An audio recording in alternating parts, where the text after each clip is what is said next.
May I speak in the name of God, Father, Son, and Holy Spirit. Now standing there were 6 stone water jars, each holding 20 or 30 gallons. Verse 6 from today's Gospel reading from chapter 2 of St. John, from the wedding feast at Cana. Who has inspired you as a Christian? Who by their life and example has encouraged you in your believing and discipleship? When I ponder that question, the answer is a great many different people. Indeed, I'm a Christian in part because of the way that I have seen Christian faith lived out in others. Who has inspired me? Well, I think of Desmond Tutu and a very special 10-minute one-to-one conversation with him when he came to Leicester some years ago to receive an honorary doctorate. His courage in standing up to apartheid, his contribution to building reconciliation in post-apartheid South Africa, and his wide witness to the love of God keeps on challenging me. Who has inspired me? It's not just the Desmond Tutus of this world. It's Sheila, who was part of our congregation on a tough housing estate in Sheffield. Life had been hard for Sheila. Her husband had been in and out of jail. One of her sons was estranged from her. But she had a deep well of faith that bubbled over. I will never forget her standing up in front of one of the posh congregations across the other side of the city and simply saying, I want to tell you about a friend.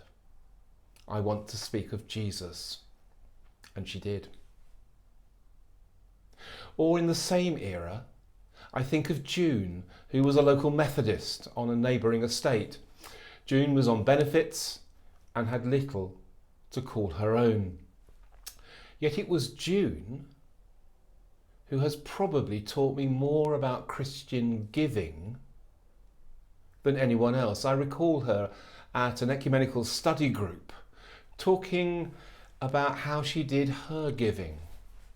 She said, when I received my money, my benefits each week, I put aside 10% as my giving for the church. And then at the end of the week, I take it out and give it to my chapel. She said, I do this because I know that if I don't do that, I will spend it and it won't be there when Sunday comes. She knew what it was to give of the first fruits and not the last fruits to the Lord. Who has inspired me? Desmond, Sheila, June, and many more besides. And what connects them?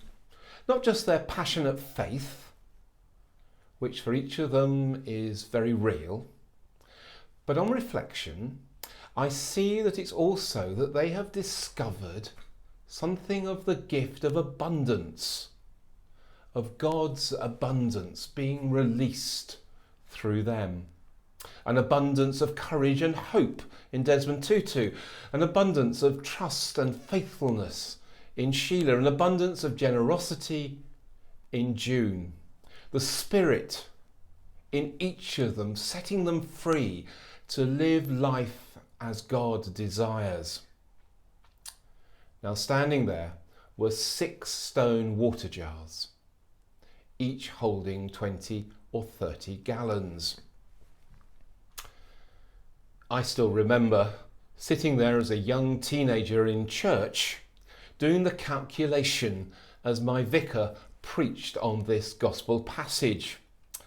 I fear I rather missed the rest of what he said as I contemplated the huge amount of wine that became available and the rather liquid party that presumably followed. It was an absurd amount of wine. And yes, I know the number of guests may have been large and the wine probably wasn't as strong as we have today. But it is an absurd amount, especially given that they'd all They'd already finished off the initial supplies. But as we know, that's not the point. This is about God, who provides more than we need, who is a God of abundance. Think of the net full to breaking point with those fish. The 12 baskets left over after the 5,000 were fed. The seed that brings forth 100-fold. A God whose love is overflowing and without measure. This is the new wine of the kingdom, symbolizing the abundance of life that Jesus desires for us, that stands in stark contrast to the self-centered meanness that is so often the order of the day. Somewhat strangely, our lectionary version, at least the printed one, omits at the very start that the wedding feast took place on the third day, a clear link to the resurrection of Jesus and the new wine of the kingdom. The old order, represented by those purification jars for the Jewish rite, is giving way to the living water of the new order. Now standing there were 6 stone jars, each holding 20 or 30 gallons. So what is God saying to you or me? It's an invitation to let the Spirit work in our lives, to let God loosen all that is tight and restricting within us, so that the love, the grace, the generosity, the hope can flow in us and from us. And if that sounds easy, it isn't. Just think for a moment. Have you ever tried to teach someone to be generous? It's hard work. We think that we are generous, but most of us aren't that generous. And some very quickly get angry by the accusation. And yet when the Spirit gets to work, suddenly our so-called generosity seems miserly and giving seems so much easier. And that's true of all the gifts of the Spirit. Let the Spirit free, be open to the new wine of the kingdom. Just before she moved to Shropshire, in due course to be Archdeacon of Ludlow, Fiona Gibson talked to me about one of her parishes. Earlier last year, she said they were heading for a significant deficit. But by the end of the year, the money had come in and they had paid their share in full. How did this happen? Fiona simply said, "We prayed about it." The Spirit was at work. God's abundance was present. The new wine of the kingdom flowed. It is an absurd amount of wine, but then equally absurd is what the Spirit can do through each one of us, if only we set it free.